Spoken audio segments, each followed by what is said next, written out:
I learned the hard way, it cost me $25, that no parking and no stopping are two entirely different things. Yeah. Yeah, we can't park and no stopping. We can't park in handicap. We can't double park, and if we can park at a meter, we pay for it. It's the only parking we park. Yeah. Or I'm gonna park. That's why I'm having a lot of anxiety right now. The 10 commandments of parking have come down from Mount Olympus. I park in the no stopping zones downtown, and nobody has messed with me in probably 4 or 5 years. You guys are just there all day? And I don't think that I will not park a marked flag truck Is there a way in to? my, They pay for it. in a handicap. She said, you know, you can't park in a handicap. I will not park a marked truck in a handicap spot. People are going to take pictures of that, and that is going to flood social media. So did I Yeah, were do you guys good? supposed to pay I know for your it? complaints are always lighting. Yes, you didn't, Close yes, the you didn't windows. open the window, Well, no, I closed You're like, them. They were already that's 2 open. blocks. well, and it's when you take the podium and face it this way, and we've just Exactly. got the giant backlight Exactly. coming in, so I appreciate that, Kevin.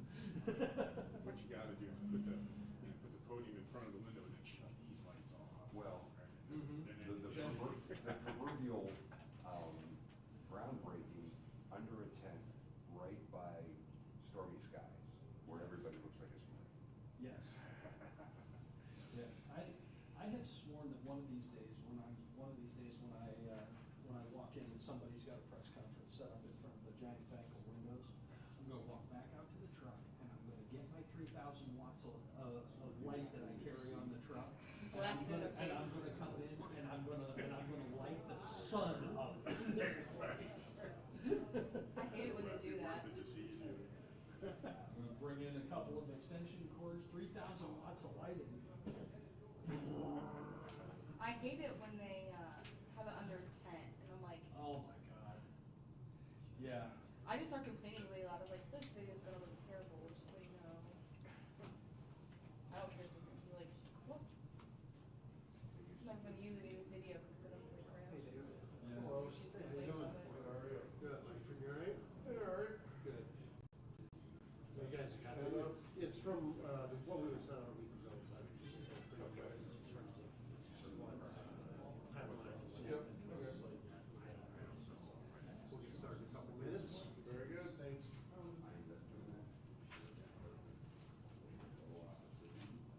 I still have it. All right.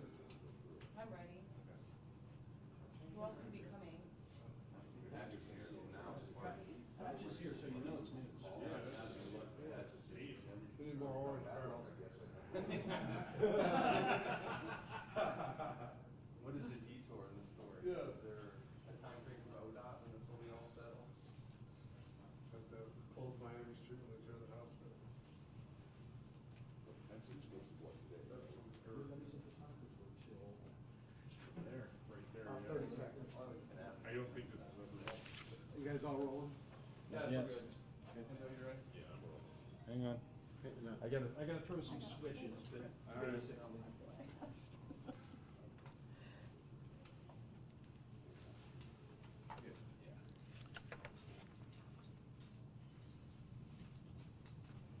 We can switch a battery really quick. I'm sorry. It's 2 weeks. No worries. Let's switch out one.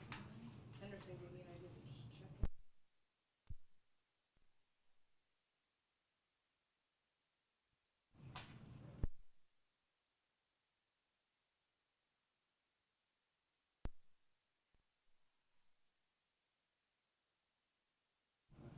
Ready? Okay. I'm Suzette Kyle, the Chair of the Board of the Lucas County Children's Services. On behalf of my colleagues on the board, I want to once extend our condolences to everyone who knew and loved Kei'Mani Latigue. Losing her at the age of 13 is a community tragedy and leaves a hole that will never be filled. Our board, staff, and caseworkers feel any child's death to their core. We stand with you, heartbroken. We are so grateful to the Toledo Police Department for finding the alleged perpetrator so quickly.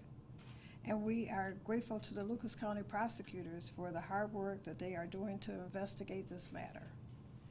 Their work to bring this person responsible for this heinous crime to justice is of a paramount importance and will assist them, and we will assist them in any way we can. Kei'Mani's death reminds us of how vulnerable children are. We pledge to redouble our efforts to protect them. Every step will rely on close relationships in the community. The task force created by Lucas County Commissioners is a good example of that. I know the community is closely following this. I think it's important that people understand that that my involvement, along with Robin Reese and Brenda Osborne, are subject matters experts whose job is to get this task force started. A wide selection of community members will eventually form the working task force. When we do the community, we will see a group of people who represent the whole community and share our values as it relates to protecting children. That's because we share the same goal, which is the best practice-driven child protection system that works with the community to keep children safe. We are ready to walk this path, and I will turn it over now to Executive Director Randall Moon.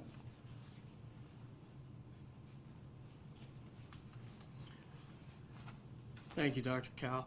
As Dr. Cal indicated, my name is Randy Muth. I am the Executive Director of the Lucas County Children's Services Board.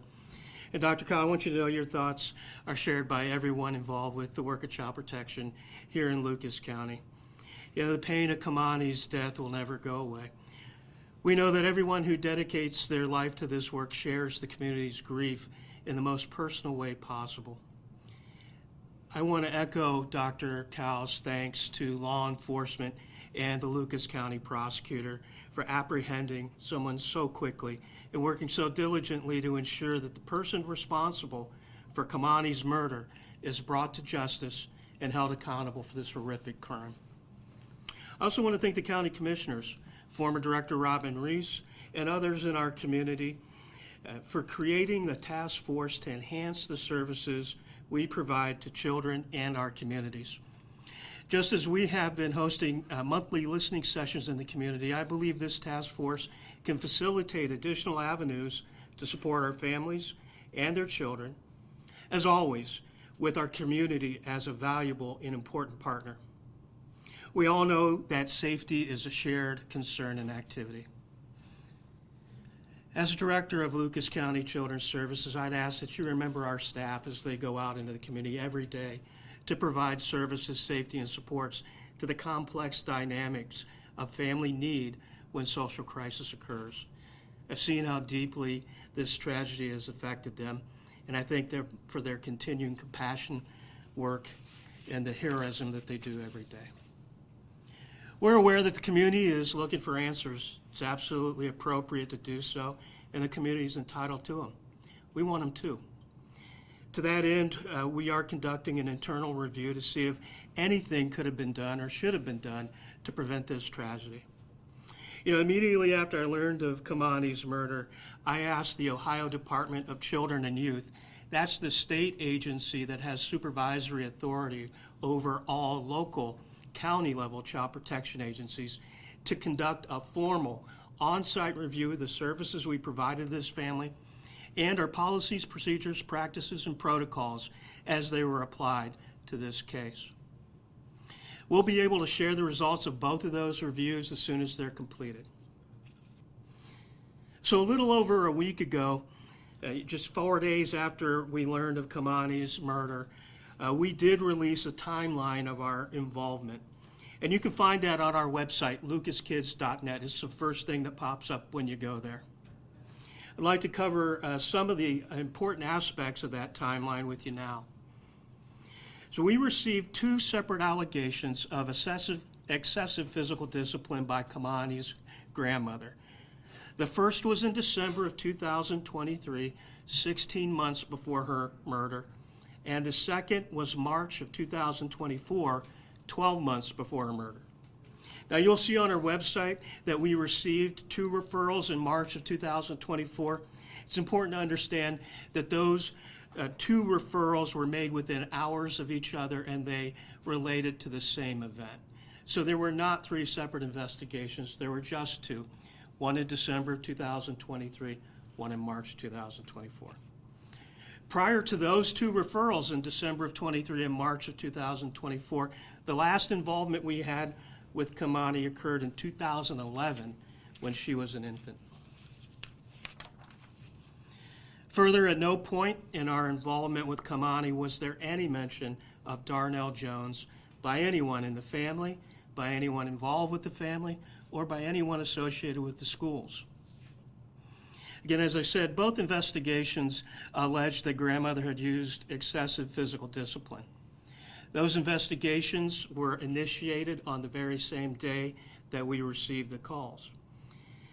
Both investigations involved reviewing the family record, including identified family members, speaking directly with the persons who made the reports, a physical inspection of the home and the living conditions, speaking with the child alone, speaking with collateral sources. These are people who know the family but don't live in the home, doing background checks, application of state-mandated family assessment and safety assessment tools, and then sending letters to the mandated reporters when our investigation was complete. In both investigations, both Kei'Mani and her grandmother stated that the household consisted of just them. Neither mentioned Darnell Jones, neither identified him as a father of the child, and neither said that he was a support for the child or the father. And again, none of the referral sources nor the collateral sources we spoke with ever mentioned a father nor mentioned Darnell Jones. No record exists which establishes paternity of Kei'Mani, not with Darnell Jones nor with any other person. There was, back in 2011, an alleged father who was excluded by genetic testing. Subsequent to that, though, there has been no efforts that we can discover to identify a father of Kei'Mani. At the conclusion of both those comprehensive investigations, a team decision was made where it was determined that it would be inappropriate to ask the juvenile court to remove Kei'Mani from her current caregiver. That team decision was made by the supervisor of the caseworker, and in consultation with those documents and tools that I indicated. I think it's important to understand that almost no decision here at Lucas County Children's Services is made by one person alone. Instead of seeking or asking the juvenile court to remove Kei'Mani from the care of her grandmother, we provided short-term services and referred the family to other community supports. Again, our last referral of child abuse or neglect with respect to Kei'Mani was received on March 21st, 2024, more than 1 year prior to her murder. I'm aware of the media reports in which community members have stated that they have called us multiple times and that additional reports were filed, perhaps during the 2024-2025 school year, regarding Kei'Mani's care. This is a concern to us here at Lucas County, because I want to be clear. We have no record of any call from a mandated reporter or community member for an entire year prior to her murder. We have no record of anyone from Toledo Public Schools ever calling us with respect to Kei'Mani. We have no record of anyone calling us ever with concerns about Darnell Jones.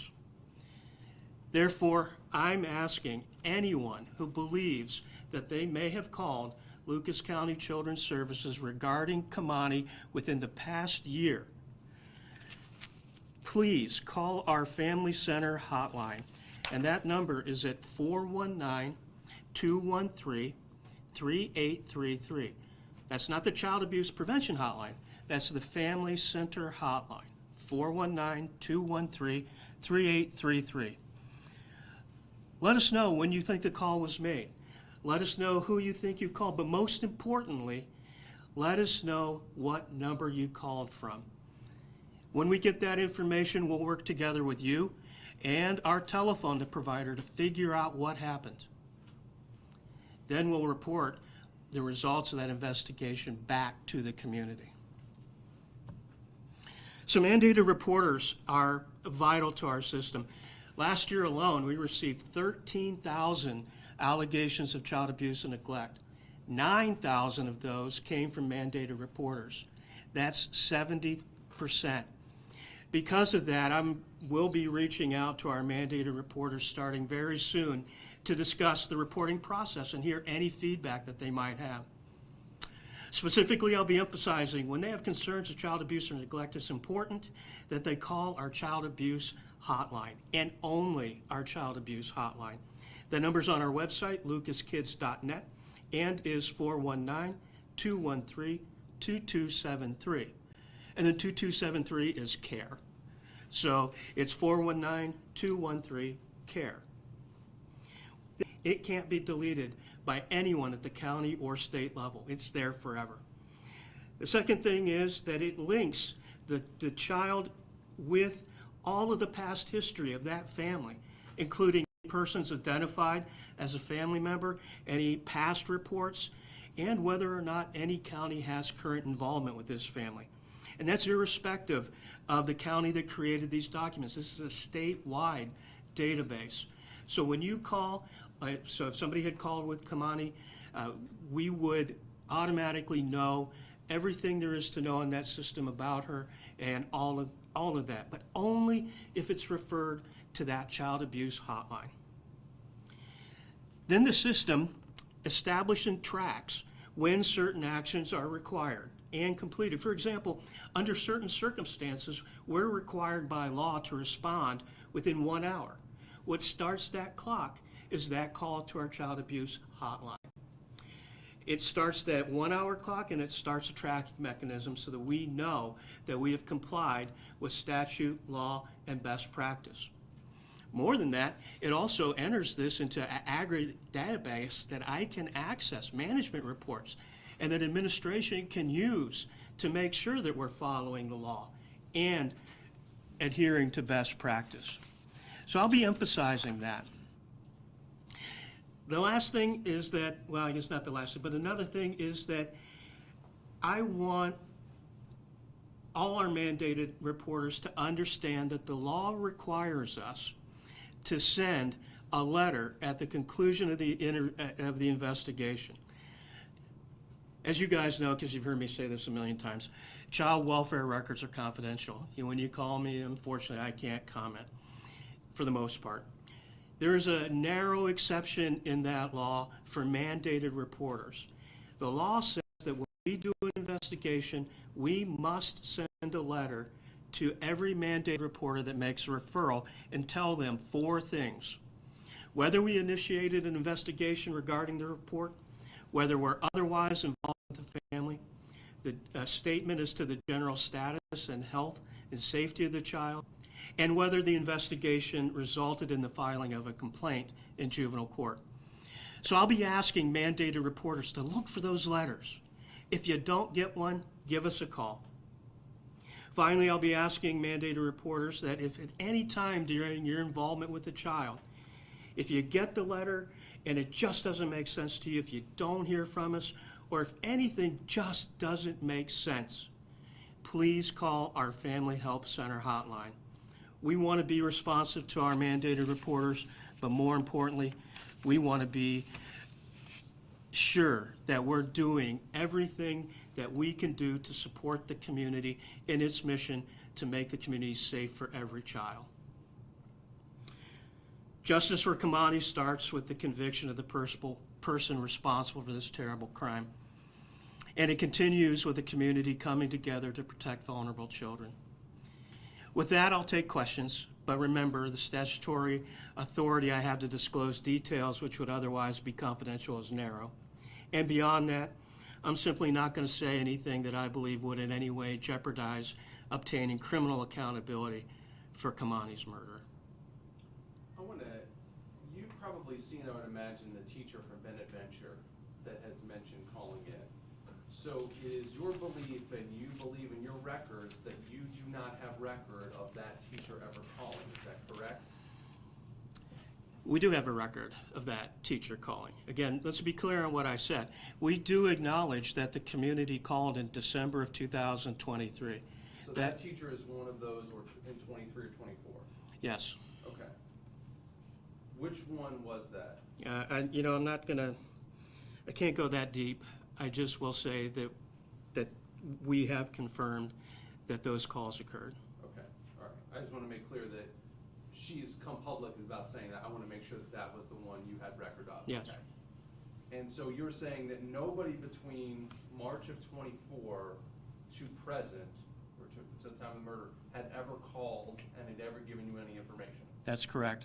There's no record of any call. Is there a possibility they could have called another number, or could have called somebody else, or anything like that? Is there an issue where maybe there's too many phone numbers or too many different avenues to call? That certainly is a possibility. It's something that I want to explore, which is why I've asked the community to come forward if they believe they called within the last year. And if they can tell us, sometimes they can say, yeah, here's when I went on the website and this is the number I called. If it's our child abuse hotline, then we know that's probably where it went.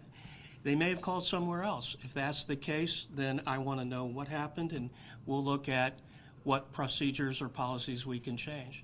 But that's the purpose of me telling mandated reporters, please, it's so important that when you call, use our child abuse prevention hotline. Do those other numbers have the same sort of record system that the child abuse one does? So you guys are able to go back and see that maybe that call was made that they're saying? I believe that our carrier will be able to tell us when we receive calls. I will say that with our child abuse hotline, there are additional safeguards and additional redundancy that applies. Question for you about Grandma. Did Grandma have kids in her care, and did she have any kids removed from her care by Children's Services? Yeah, unfortunately that exceeds the statutory authority I have. I can only talk about this particular case. Okay, because I've heard concerns from people that were children taken and they couldn't figure out why Kei'Mani was still there. Yeah, unfortunately I'm only allowed to talk about Kei'Mani's case. Okay. In the discussions that investigators had with her, did she deny that there was any abuse in this 23 and 24 interaction? Can you describe to us what she was saying to your investigators? Well, you use the term abuse, which is actually a legal term. Grandmother did indicate and did admit that she had used physical discipline. And was Kei'Mani okay with it? I think Kei'Mani stated she understood the reason for it, but I don't know that she was so okay with it. But did she ever, was she okay with what had happened to the point where she was okay staying in the home? Yes, Kei'Mani indicated on both occasions and to school officials that she felt safe in the home. And how do you parse that out when the adults in the room and there may be other external pressures? How do you parse out that that kid is really telling you what he or she really feels and just isn't worried about that person standing in the corner of the other room? Yeah, absolutely. So that's why we speak with the child alone, and I understand that that might be different than speaking elsewhere. That's why we look at other collateral sources, look at other statements that the child has made.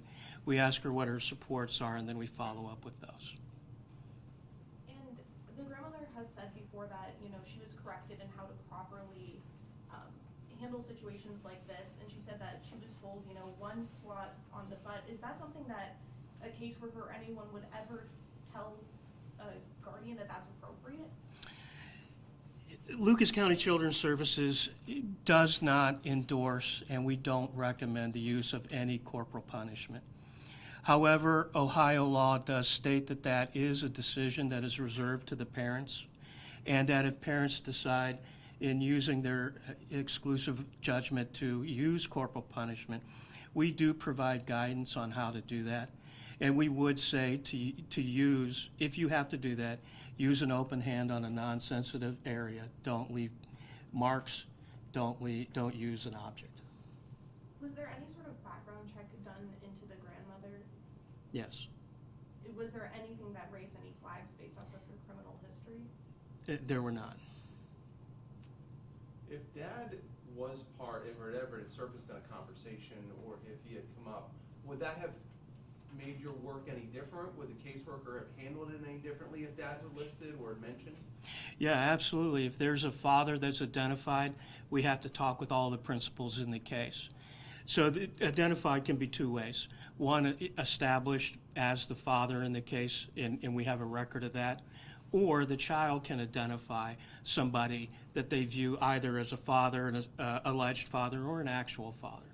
So if either one of those things had happened, if our database had indicated we had an identified established father, we would have been required to reach out to that individual. If the child had identified, hey, this gentleman is dad, or he is a support, or I view him as dad, we would have reached out. Those did not occur in December or March of last year. And would that have changed what you would have done when it comes to a placement with her if dad had surfaced? No, I suppose it depends on what we would have learned. From whoever was identified as dad. But no, I mean, we determined that the placement there was appropriate. All the basic needs of the child were being met. She was getting all of her sustenance, her housing conditions were fine, her school and medical conditions were being met. So the presence of a father would not have caused us, I think, to recommend to the juvenile court that they change custody or placement. And in March, and in this 23 and 24 interaction, how did mom come into play? Was she notified? Was she discussed? Again, that I can't go into. You said that sometimes you'll respond within an hour to a hotline call. Yeah. What would those, can you describe some of the occasions where that, well? Yeah, if the allegation is that a child is in immediate risk of serious physical harm. You mentioned that her school needs were being met. I mean, she had been at multiple schools, transferred multiple times. Did that raise any flags to you guys or alert you of any potential issues? No, you know, and that point's been brought up, and that's a great point, and I understand that. No, we respect the family's ability to determine what's best. In fact, we encourage families to come together without the assistance or interference of the state of Ohio or Lucas County to do what is in the best interest of their families. We're not going to second guess whether a child has moved 2 times, 3 times, or 6 times. As long as the child educational needs are being met, then we trust the families to make those decisions. And can you also kind of discuss in just general terms what it takes or at what point a child is removed from a home? Yeah, well, anytime that we believe that the child is in imminent risk of physical harm, or, well, let me back up. So if we believe that, we have 2 courses open to us. We can make a determination as to whether we believe the family can and will work with us and ensure the safety of the children. If the answer to that question is yes, then we'll try to work with the family before going to court. If the answer to that question is no, that despite the reasonable efforts that we have made, this family or this child remains at risk, then we have to go to court. It's important to understand, Lucas County Children's Services, no children's services agency in Ohio can remove children. We're the only ones who can't. Police officers can, courts can. What we have to do in that circumstance is take those facts to a neutral, impartial magistrate or judge, and that neutral or impartial magistrate or judge makes those determinations. I want to get into a little bit of the history with Kei'Mani. So when she was born, was she put into foster care originally? Again, unfortunately, my reading of the statute, which I'll provide you a copy of, does not allow me to go back further than that, just to say a timeline of the history. I'm allowed to talk about the timeline of the events that were relatively close and involved the current caregivers, but caregivers that were involved with this, I just can't go that far back. Okay, so can you tell us then when she was put into care of grandma? No, because all we have are statements from family members. I don't have any, there's no documentation as to when that occurred. There's no documentation when she was put into grandma's care? Correct. How'd she get into grandma's care then? I can't go into that either. Another thing community residents have brought up, the thoroughness. When you interacted with her in 24 and 23, people have concerns about the thoroughness. Was everything done? Was it a cursory check? Was it a quick one? Do you feel comfortable with the thoroughness that the caseworkers went through in both of those instances? Absolutely. There's no, this is one of the, this is a case that both of these assessments I look back and I say, there's nothing I say I wish we'd have done differently. We did everything that you would expect that is consistent with best practice. We went out, we initiated the very same day. We went out, we talked with everybody. We found 2 collateral sources. We applied the family assessment, risk assessment, safety assessment. We talked with the child. We looked through the entire house and saw no evidence of anyone other than the 2 people who said that they lived there. So no, I am confident. I'm confident in my own judgment that these were 2 exceptional and comprehensive assessments of risk. I don't want to speak on behalf of the state, but I have to believe, based on my 18 years as a director, that when the state looks at this, they'll agree as well. But I want them to make that independent judgment. And what's that timeline look like? Yeah, well, you'd have to ask the state. But it has begun, correct? I have made the request, and the first level at the state has agreed to endorse it, but they don't have that authority. They're seeking final authority. But I don't have any doubt that it'll be granted. Was, Go ahead. did you guys ever ask the court to remove Kei'Mani from the home, or was that ever brought up? We did not, and it wouldn't have been appropriate, and even if we did, the court wouldn't have done it. I had a question for Dr. Cal, if we could, please. The committee that you're working on in this task force, how much of the public is going to be involved? The 3 of you are kind of at the front of it right now. How much are you going to be hearing from the public? How much are you going to be including them in the task force? Honestly, we've been hearing from the public, just with our 3 names being mentioned. We have been hearing from the public, but Do you want the public involved in it? I'm sure, definitely. Mhm. What is the tone? What are people saying to you? What are you getting from the public?